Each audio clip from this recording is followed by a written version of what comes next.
Hello everyone, welcome to my channel upcoming competition. यहाँ जो हम लोग कंप्यूटर का कोर्स स्टार्ट किए थे और चौथा चैप्टर चल रहा था। वहाँ जो हम लोग कुछ इनपुट यूनिट, आउटपुट यूनिट और कंप्यूटर आर्किटेक्चर के बारे में पढ़े थे। अब जो है यहाँ उसमें रजिस्टर के बारे में पढ़ लिए थे, सीयू के बारे में, कंट्रोल यूनिट के बारे में पढ़ लिए थे, एएलयू के बारे में पढ़ लिए थे। अगर आप लोग नहीं देखे तो आप लोग प्ले लिस्ट में जाके देख सकते हैं और पसंद आए तो आप नोटिफिकेशन के लिए इसको सब्सक्राइब कर सकते हैं, कमेंट सेक्शन फीडबैक दे सकते हैं, लाइक कर सकते हैं और अपने दोस्तों में शेयर कर सकते हैं। अब जो हम लोग यहाँ माइक्रो प्रोसेसर का डिफिनेशन से स्टार्ट करेंगे। माइक्रो प्रोसेसर के बारे में कहा जा रहा है, माइक्रो प्रोसेसर जो होता है एक कंट्रोलिंग एलिमेंट होता है कंप्यूटर सिस्टम में, और ये जो है sometime referenced to as as the chip. Sometimes जो है ये रेफर भी किया जाता है, इसको चिप के फॉर्म में भी रेफर किया जाता है। माइक्रो प्रोसेसर का main hardware that drives the computer, main जो है हार्डवेयर होता है ड्राइव करना कंप्यूटर को। अब जो है आगे देखते हैं। आगे बोला it is large printed circuit board, ये एक लार्ज प्रिंटेड बड़ा साइज का जो है प्रिंटेड सर्किट बोर्ड है। और इसका यूज जो किया जाता है all electronic system such as computer, calculator, digital system, ये सब में जो है इसका जो है यूज किया जाता है। अब इसका स्पीड क्या होता है, तो स्पीड जो है इसका सीपीयू पे डिपेंड्स करता है upon the types of micro processor use. CPU के स्पीड पे भी डिपेंड करता है, उसके बाद जो है किस माइक्रो प्रोसेसर के टाइप को आप यूज कर रहे हैं इस पे भी डिपेंड करता है। अब नेक्स्ट बोल रहा है इंटेल 4004 जो है ये फर्स्ट माइक्रो प्रोसेसर था, और ये कंटेन इसके पास जो था ऑल कंपोनेंट्स था सीपीयू का, सिंगल चिप, 4 बिट्स बस, इसका जो है 4 बिट बस इसका जो है चौड़ाई था। अब नेक्स्ट जो है बोल रहा है कि some of the popular microprocessor, उसमें से जो कुछ माइक्रो पॉपुलर माइक्रो प्रोसेसर है, इंटेल है, ड्यूअल कोर है, प्लेटिनम 4 है। तो इस तरह से ये सारे जो है पॉपुलर माइक्रो प्रोसेसर में आते हैं। अब आगे देखते हैं मेमोरी यूनिट को। मेमोरी यूनिट क्या होता है, memory is that part of the computer, memory जो कि पार्ट ऑफ कंप्यूटर होता है, और ये जो है होल्ड करता है डेटा और इंस्ट्रक्शन। जहाँ तक हम लोग जानते हैं ये डेटा जो कि हम लोग पुट करते हैं और ये जो उधर से आउटपुट देता है, ये दोनों को जो है ये रखता है। आगे जो मेमोरी के जो है इन इंटीग्रल कंपोनेंट्स है किसका, तो सीपीयू का। सीपीयू का जो है इंटीग्रल कंपोनेंट्स कौन है, तो मेमोरी है। ये आपको एमसीक्यू के टाइप पे पूछा जा सकता है। अब जो है मेमोरी यूनिट कंसिस्ट ऑफ, यहाँ जो है प्राइमरी मेमोरी और सेकेंडरी मेमोरी जो है ये इसके पास होता है। प्राइमरी मेमोरी और सेकेंडरी मेमोरी किसके पास होता है, तो मेमोरी यूनिट के पास होता है। अब नेक्स्ट प्राइमरी मेमोरी देख लेते हैं हम लोग। प्राइमरी मेमोरी और मेन मेमोरी जो है कंप्यूटर का, उसका यूज हम लोग किस में करते हैं, तो स्टोर करने के लिए डेटा और इंस्ट्रक्शन को। किस टाइम में, तो एग्जीक्यूशन ऑफ द इंस्ट्रक्शन का जब एग्जीक्यूशन हो रहा था है, उस टाइम में जो हम लोग स्टोर करते हैं।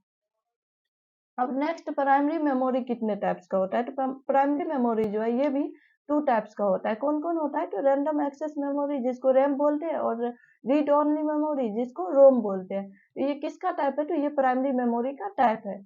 अब आगे जो है रीड ओनली मेमोरी को देखते हैं, तो ये जो है डायरेक्टली प्रोफाइल प्रोवाइड करता है, जो कि हम लोग को जो इंफॉर्मेशन रिक्वायर्ड होता है किसको प्रोवाइड करता है, हम लोग को नहीं प्रोवाइड करता है, ये कंप्यूटर में जो है प्रोसेसर उसको प्रोवाइड करता है। अब जो है रैम जो है एक वोलाटाइल मेमोरी है, ये कितने बार पता नहीं कितने एग्जाम में पूछा जा चुका है। रैम इज ऑप्शन में नॉन वोलाटाइल, वोलाटाइल इस तरह से पूछा जाता है। अब आगे जो है ये क्या प्रोवाइड करता है, तो ये टेम्पोररी स्टोरेज प्रोवाइड करता है डेटा और इंस्ट्रक्शन को। परमानेंट नहीं करता है, ये टेम्पोररी करता है, क्योंकि जब तक आप इस पे काम कर रहे होंगे, जो कि हम लोग काम कर रहे होते हैं, और कोई भी फाइल को अगर सेव नहीं करते, तो ये जो होता है कि आप लोग देखिएगा कि सेव नहीं करते और कंप्यूटर बंद कर दिए, तो उसके बाद खोलेंगे तो वो फाइल नहीं रहता है, और जिसको हम लोग सेव कर देते हैं वो सेव हो जाता है। तो इस तरह से इसमें वो जो है रैम काम कर रहा होता है, तो इसीलिए वहाँ जो है सेव नहीं होता है। अब रैम जो है 2 टाइप का होता है। कौन कौन होता है, तो स्टैटिक रैम होता है और डायनामिक रैम होता है। स्टैटिक रैम का फुल फॉर्म बोलेंगे तो आप लोग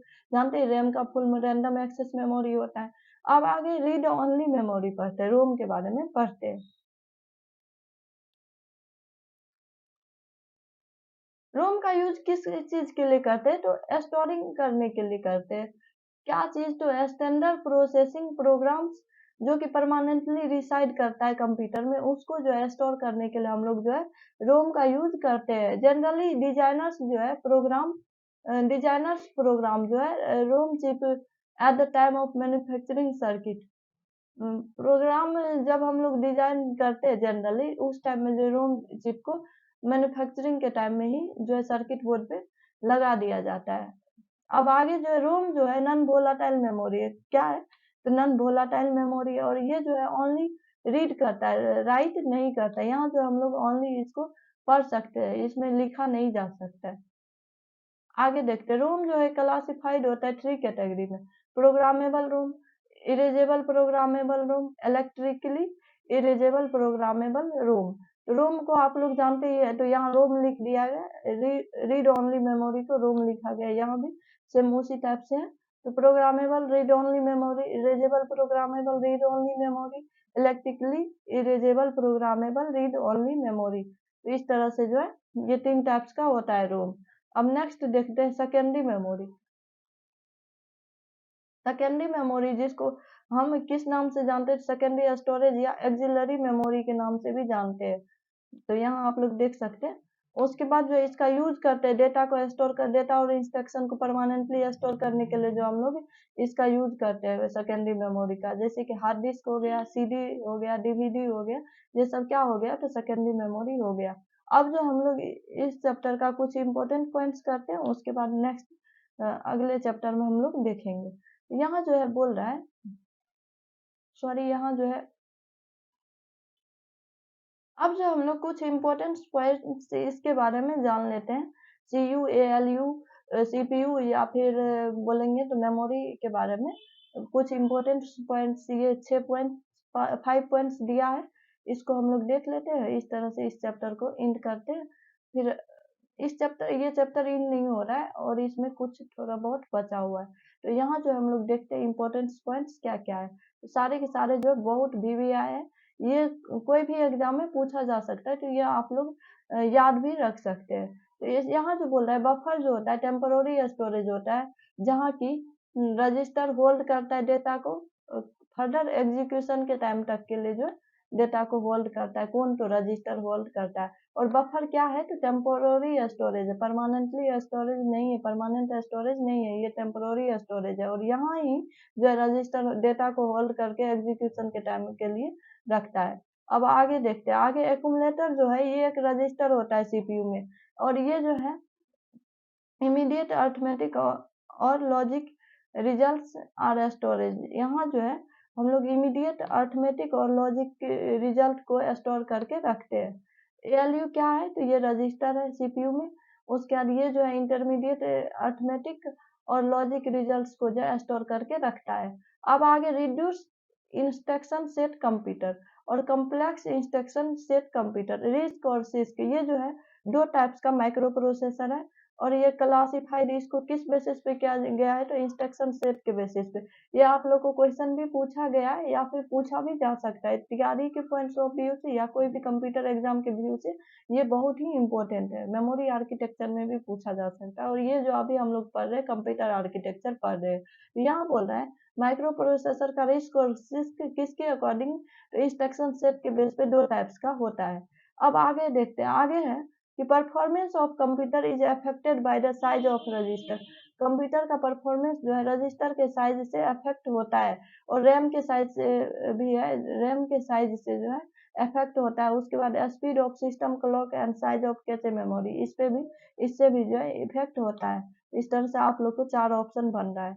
अब आगे बोल रहा है स्पीड जो है प्रोसेसर का मेजर किया जाता है किस पे? तो मिलियन ऑफ साइकिल्स पर सेकेंड या MHz मेगाहर्ट्ज में मेजर किया जाता है। तो इस तरह से इस वीडियो में जो हम लोग कुछ इंपॉर्टेंट पॉइंट्स के साथ एंड कर रहे हैं। अगर आप लोग को पसंद आता है तो आप लोग अपने दोस्तों में शेयर करें, लाइक करें, सब्सक्राइब करें। Thanks for watching.